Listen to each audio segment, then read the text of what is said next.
चला, आम्हाला काय घरी करमत नाही का किंवा वेळ जात नाही म्हणून आम्ही कामं करतो आहे. आम्ही ही करतो आहे पुढच्या आपल्या येणाऱ्या पिढीसाठी.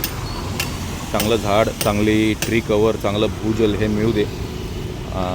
आपले यावेळी ज्यांनी डोनेशन्स केले निलेश पाटील, सामग्री पण त्यांची आहे, आर्म्स ॲम्युनेशन. उत्पल दिघे, मधुशी कोलारकर, लक्ष्मी महिनकर यांनी फंडिंग केलं म्हणून आज प्लॅस्टरिंग आणि हे होल पाडतो आहे सगळ्या कंपाऊंडला. हे का तर चांगली झाडं ही मोठी होतील, रस्त्यावरून येणाऱ्यांना मस्त सावली मिळेल पुढे जाऊन, आणि झाडं टिकतील चांगली.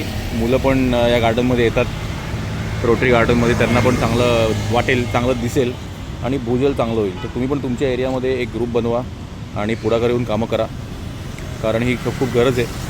काही ठिकाणी इकडे झाडं नाही, ते झाडं लावणार आम्ही, बट तुम्ही पण तुमच्या एरियामध्ये करा. हा सांगण्याचा उद्देश. थोडा वेळ आणि थोडंसं लक्ष दिलं तुमच्या प्रत्येकाने आपापल्या एरियामध्ये तर चित्र काही वर्षांनी वेगळं असेल. धन्यवाद. थँक्यू.